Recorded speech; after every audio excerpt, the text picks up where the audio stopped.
नमस्कार, स्वागत है आपका कैपिटल टीवी बिहार के खास शो चुनावी चौसर में और मैं हूं आपके साथ आत्मजा। देखिए, प्रधानमंत्री नरेंद्र मोदी लोकसभा चुनाव को लेकर बिहार में आज से चुनावी अभियान की शुरुआत कर चुके हैं। जमुई में उन्होंने जनसभा को संबोधित किया है और उन्होंने विपक्ष पर जोरदार हमला बोला। उन्होंने कांग्रेस और राजद के कार्यकाल को काला दौर बताया है। इसके साथ ही बिहार को दलदल से बाहर निकालने में नीतीश कुमार की महत्वपूर्ण भूमिका की भी चर्चा की है। लेकिन सबसे बड़ी बात जो है वह यह है कि प्रधानमंत्री नरेंद्र मोदी पहली बार परिवारवाद पर बोलने से बचते हुए नजर आए हैं। आपको याद होगा कि बिहार में पिछले 2-3 दिनों से परिवारवाद की राजनीति हो रही है। तेजस्वी यादव ने नरेंद्र मोदी पर हमला बोला था, उनकी कथनी और करनी में भी अंतर बताया था। और अब जब प्रधानमंत्री बिहार दौरे पर आए तो सबकी नजर टिकी हुई थी कि इस बार उनके लिए मुद्दा क्या होगा। क्या परिवारवाद का मुद्दा वह फिर से उठाएंगे या फिर वह कहीं और शिफ्ट होगा। तो देखा भी ऐसा ही गया कि उन्होंने परिवारवाद का मुद्दा ना उठाते हुए भ्रष्टाचार के मुद्दे को आगे बढ़ाया है। तो आइए इन्हीं मुद्दों पर बातचीत करते हैं। हमारे साथ स्टूडियो में मौजूद है senior journalist Saroj Singh ji. Sir, आपका बहुत बहुत स्वागत है। सर, आज पहली बार नरेंद्र मोदी लालू प्रसाद यादव या फिर राजद पर परिवारवाद का मुद्दा नहीं उठाया है, क्या वजह है इसके पीछे? देखिए, कल के प्रोग्राम में भी आत्मा जी हमने कहा था कि तेजस्वी यादव एक काउंटर अटैक पहले ही कर देना चाहते हैं। परिवारवाद, उनको पता है कि रोहिणी आचार्य को हमने छपरा से उतारा है, मीसा भारती उतरने वाली है, तो परिवारवाद का एक बड़ा आरोप उन पर लगना ही लगना है। तो होता है ना कि हमले से पहले ही कुछ ऐसा हमला कर दीजिए कि वो हमला हो ही ना हो। एक लंबी फहरिस्त, एक लिस्ट जारी किया और आज सवेरे एक ट्वीट भी किया तेजस्वी यादव ने कि आप गिनाइए कि आप जहाँ जा रहे हैं वो परिवारवाद कहलाएगा कि नहीं कहलाएगा। चिराग के बहनोई अरुण भारती को आप परिवारवाद की श्रेणी में रखते हैं या नहीं रखते हैं, तो शायद कोई जवाब नहीं होगा प्रधानमंत्री के पास। इसलिए जैसा आपने कहा कि प्रधानमंत्री ने परिवारवाद का जिक्र नहीं किया। ये एक बड़ा मुद्दा था, बड़ा हथियार था एनडीए के पास, लेकिन लगता है कि तेजस्वी यादव ने इस हथियार को भोतरा कर दिया और वो हथियार चलने वाला इस चुनाव में नहीं है। क्या लगता है कि बिहार में अगर और जो बड़े नेता हैं भाजपा के या एनडीए के, जैसे कि जेपी नड्डा हुए, अमित शाह, तो क्या वह भी आएंगे तो परिवारवाद पे बोलने से बचेंगे? प्रधानमंत्री एक लाइन तय कर देते हैं कि आपको बोलना क्या है चुनावी सभाओं में। तो आज प्रधानमंत्री का जो भाषण जमुई में हुआ है वो मोटे तौर पर एनडीए की लाइन खींच दी गई है कि चुनावी मुद्दा क्या होगा, प्रचार में क्या बोलना है और कैसे बोलना है और किन चीज़ों को नहीं बोलना है। प्रधानमंत्री ने अपने हिसाब से एक लाइन खींची है। बड़े नेता तो नहीं बोलेंगे, हाँ छोटे नेता अपने हिसाब से बोल सकते हैं, लेकिन जो बड़े नेता जिनका आप जिक्र कर रहे हैं, मेरे ख्याल से वो बड़े नेता कम से कम बिहार में परिवारवाद वाला इशू उठाएंगे नहीं, क्योंकि प्रधानमंत्री ने खुद उस पर आज कुछ नहीं कहा। सर, प्रधानमंत्री ने रेलवे का जिक्र किया है। उन्होंने भ्रष्टाचार के मुद्दे पर बातचीत करते हुए इस बात को कहा है कि रेलवे के में नौकरी देने के बदले जमीन लिखवाया गया और साथ ही उन्होंने लालू यादव की तुलना नीतीश कुमार से कर दी। उन्होंने कहा कि इन पे कोई आरोप नहीं है भ्रष्टाचार का, यह भी रेल मंत्री रहे हैं पहले, तो इसके क्या मायने निकाले जाए? देखिए, नीतीश कुमार की जमकर तारीफ ये बतलाता है कि हमने जो गठबंधन बनाया है वो बहुत सोच समझ के बनाया है। अगर नीतीश कुमार को हमने लाख विरोध के बावजूद अगर एनडीए का पार्ट बनाया है तो उसके पीछे एक प्लानिंग है। एक दफ़ा नहीं, 2-2 बार, जैसा कि आपने रेलवे मंत्री के तौर पर कहा कि एक नीतीश कुमार रेल मंत्री थे, कोई शिकायत नहीं है, और एक लालू प्रसाद जब बने तो ज़मीन के बदले नौकरी का मामला आ गया।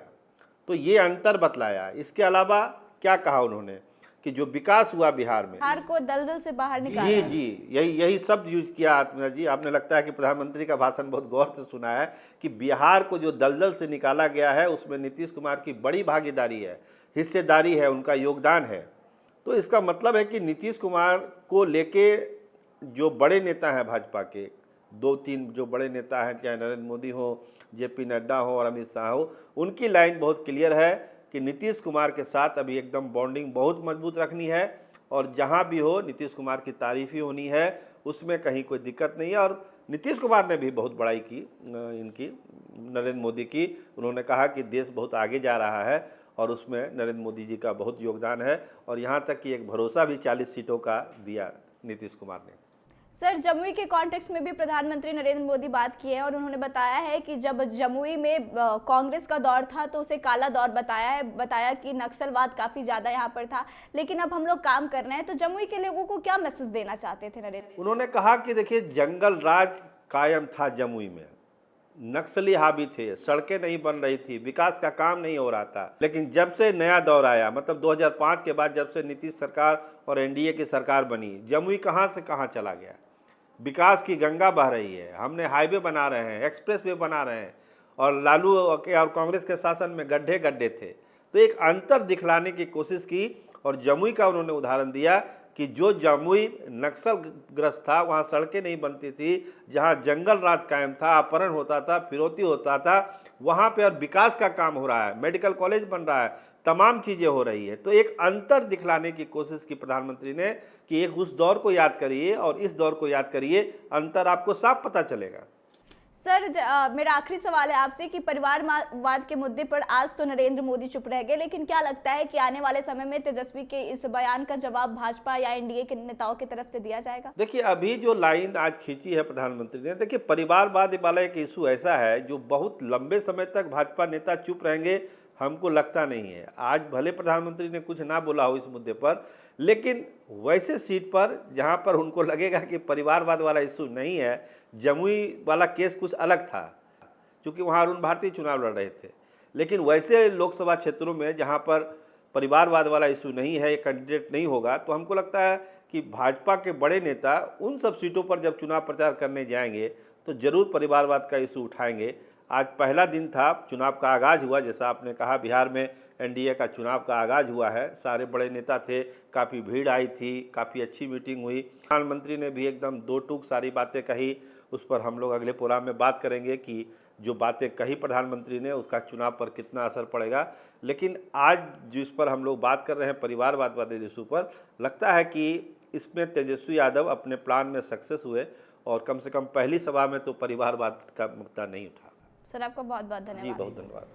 तो देखिए, प्रधानमंत्री नरेंद्र मोदी का बिहार आना और परिवारवाद पर चुप्पी साध लेना अपने आप में बहुत बड़ी बात है। इसको लेकर पहले से ही सबकी निगाहें टिकी हुई थी कि जब तेजस्वी यादव ने नरेंद्र मोदी पर निशाना साधा था तो सब लोग इस उम्मीद में थे कि अब प्रधानमंत्री जब बिहार आएंगे और जमुई में जनसभा को संबोधित करेंगे तो क्या वह परिवारवाद का मुद्दा उठाएंगे। लेकिन प्रधानमंत्री नरेंद्र मोदी ने परिवारवाद के मुद्दे पर चुप्पी साध ली और भ्रष्टाचार के मुद्दे को काफी अच्छे से उठाया है। तो ऐसे में देखने वाली बात यह है कि जमुई के लोगों पर नरेंद्र मोदी का क्या असर पड़ता है, उनके भाषण का क्या असर पड़ता है और आने वाले और सारे रैलियों में किस तरह से विपक्ष पर एनडीए की तरफ से हमला किया जाता है।